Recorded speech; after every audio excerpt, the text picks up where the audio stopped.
Welcome back to Sports Talk ATL. I am Chase Earl, joined by Alex Sword. It's August, which means football is in the air. We have the Hall of Fame game coming up in the preseason. We got NFL preseason this entire month, and college football will be back by the end of the month. It's the best time of the year. We can officially get excited. So we are going to talk about the SEC. We're going to start it off with which team do we think will underachieve, the most disappointing team in the SEC, and obviously all of these things are relative, but I'll let you start it off, Alex. Who is going to be the most disappointing team this year in the Southeastern Football Conference?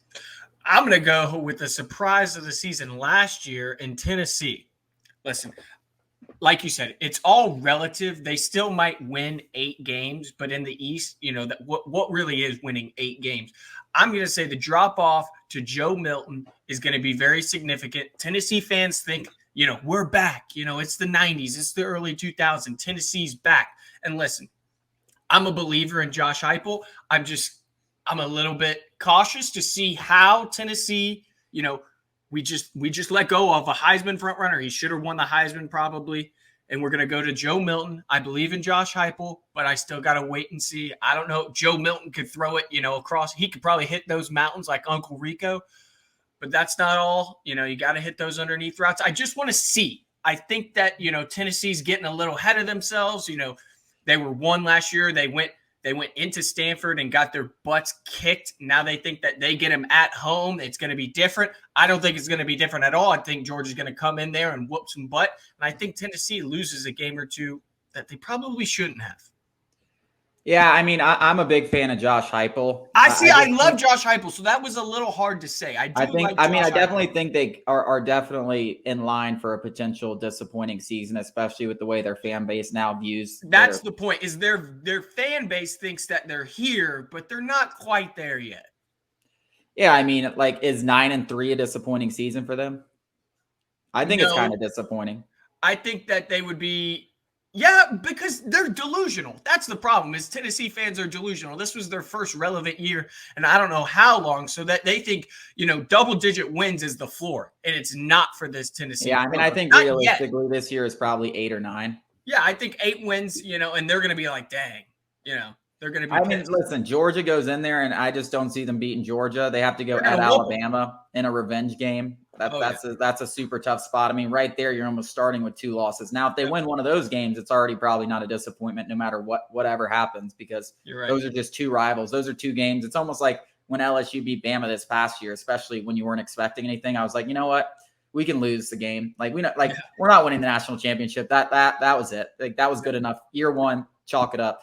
I do think still, if they were able to beat Georgia somehow at home, I know that place is going to be crazy. I would love to somehow go down there for that, because I've never been to Neyland, and I know that place is going to be insane, whether they're in it or not, because they are dying to beat Georgia, and I don't blame them. I mean, they get their butts kicked every year. I mean, we've been there as LSU fans against Alabama, where you're just getting your butt kicked every year, and you just go there every year hoping something changes. And when it finally does, just like they beat Alabama, I mean, they know the same way. They were getting their butts kicked by. It's euphoric. There's nothing like it. So I know those people are going to be crazy, whether it's a good game or not. It'll be a crazy lead up. I'm going to go to the other side of the conference, and I'm going to go. And I know I have friends that went to the University of Alabama. I have friends that are on the University of Alabama football team, but I'm going to go to the University of Alabama. And again, we're talking about expectations here, right?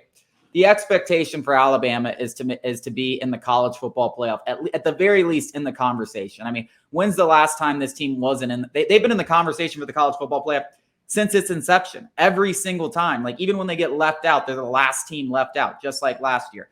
I think this is the first year they're not in the conversation. That's when I think the West is tough. I think there's some landmines there. Even if they're not as good as Alabama overall, I think Alabama was lucky with a better roster to escape with the 2 losses or whatever they had during the regular season. I do think they have the benefit of the doubt with a lot of their tough games coming at home. They get LSU at home. They get Tennessee at home. They get Texas at home. But that Texas game is going to be a hard game early in the season, especially with the quarterback with no experience. And Texas, they no longer feel, especially after what happened last year, they think they deserve to win that game. And if Quinn Ewers doesn't get hurt, they probably would have won that game. And they're looking for revenge. And they don't think this is like David and Goliath. They think they should win this game. They have confidence. They have a cocky coach in Steve Sarkisian. They have an offense a high-powered offense that has killed Alabama in the past. I know that place is going to be crazy in Tuscaloosa. It's going to be tough to win, but I think that's upset alert big time. I mean, we saw the line. It's only 6.5. I mean, how many times has an out-of-conference team come in to play Alabama that early in the season and the line been that low? I mean, Vegas is thinking the same thing. And I know everyone talks about how, oh, you doubt Nick Saban, he comes up and wins. And that's been true. But I don't think that's gospel. Eventually, talent wins out. And we've seen them kind of slide in recent years and take a little, especially defensively, take steps back. I don't love the roster. I do think having a new offensive coordinator with a new quarterback, I don't love it for them. They definitely still have talent. They definitely have arguably the greatest coach in college football history, and you can't count him out. But I think this is the first time we look at him, and I'm not saying they're going to go 8-4, but 9-3 or something like that seems realistic to me. And I think it's going to be the first time they're not at least in the conversation at the end of the year for the college football playoff. Yeah, that Texas game is going to be incredible. Me and you are on the same page. Quinn Ewers doesn't go down. They're losing in Austin. They got A.D. Mitchell now from Georgia. A lot of our viewers are Georgia fans. A.D. Mitchell, he's now a Texas Longhorn. Him and Quinn Ewers are going to be nasty together. Listen, Alabama hasn't had a question mark this big surrounding the quarterback position in I don't know how long. It's been a while. They usually always have that position figured out for years.